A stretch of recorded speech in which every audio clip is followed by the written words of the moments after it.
biggest influence in a combat situation is what the players do. You can do a lot of small decisions and they all matter. With these capacitors, we're looking to give players that extra option to make the situation more dynamic. And the more dynamic that situation is, we're hoping the more dynamic the combat is. A good combat experience should be the actions that the player can do in order to modify the outcome of a battle, but not doing in a way that feels gamey. A lot of our combat performance is based on equipment, which you set up very, very easily. Some of the decisions you do in combat are just simply based on, hey, am I overclocking my power plant or not? That is also not a very interesting choice. You do it once before combat, and that's it. You might just move your shield sectors around a bit, right? But the amount of decisions you really do during combat is very limited. It's a very linear feeling to the combat. So at the moment, you're purely thinking about how you get your gun on your opponent. But we want that to be a very different approach now, where you're thinking about your gun, but then you've got to think about the time where you might have to, you know, kind of outmaneuver them, or you might have to be in a defensive situation if they've managed to get their guns on you. And then we were like, okay, how can we put in more interesting and more exciting decisions into that, right? And this brings us to the capacitor gameplay, which for us is a way to get very short and exciting bursts of gameplay. It's about giving players the choice that they can make a difference. Imagine it as a pool of energy that you have. And this is extra energy. This isn't energy that the ship already has, it's an extra pool of energy on the ship. And then imagine that you can now choose where this energy goes. So if you need some extra thrust to kind of outmaneuver or escape a situation you're not happy in, you can move all the extra energy for a limited amount of time to the thrusters. And then they'll perform at a higher window, basically until the capacitor runs out. These effects are drastic. These are really drastic. You cannot swap charges between, for example, guns to shields or something like that. That doesn't work. But you can tell each subsystem which should be preferred for regenerating. So instead of taping down your fire button, if you use energy weapons, you are now forced to pick when you're actually going to fire them, right? And these weapons, they will run out very, very fast. And the players that can think ahead and manage that situation, we think they'll have the advantage in combat. You need to strategically employ the limited resources you have. So it isn't just about the flight of the ship, or you know, it isn't just about one particular angle on the ship.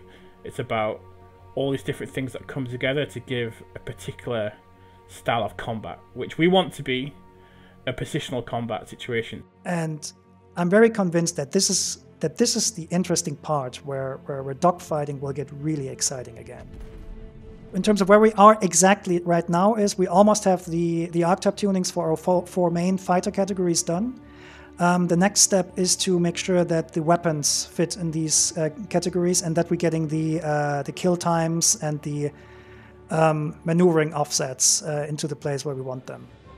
You know, we don't want to kind of limit the ships enough where it doesn't feel like the ships are at a performance window. We want to keep that performance window where it feels like you're pushing the limits of yourself and you're pushing the limits of the ship, and that's something we're very keen, you know, to kind of keep, because we're kind of happy with that in terms of the current balance. So it's a very complex undertaking. We want to do it right. Now we have to do a lot more testing. We have to do a lot more balance. We're going to use what happens and look at the results, look at all the things the players are doing, look at the choices they're making, and make sure it's right, and make sure the balance is correct, and make sure all the differences between the ships align with our expectation of where they should be. It's going to be a feature that evolves over several releases for us.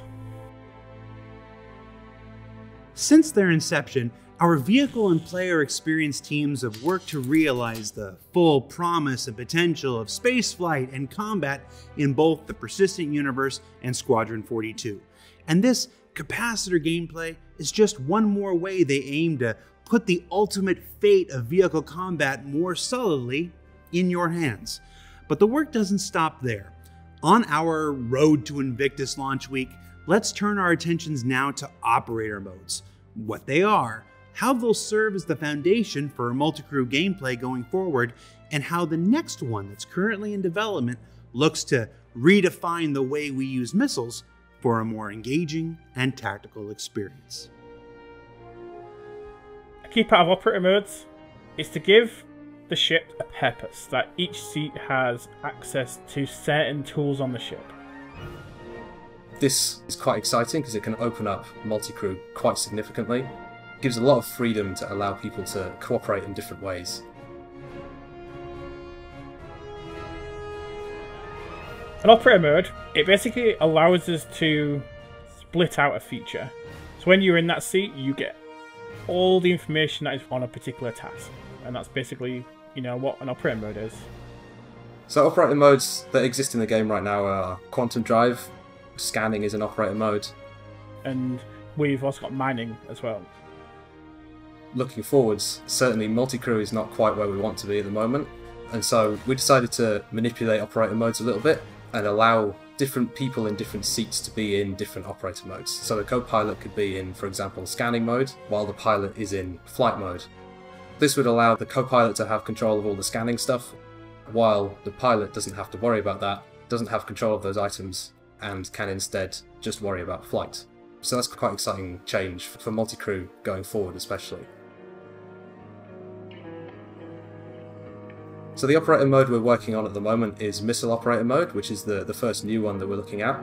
The goal behind missile operator mode is to give players quick access to the missiles in combat, because there's a particular range and a particular time when missiles are the right tools to use in a situation in combat.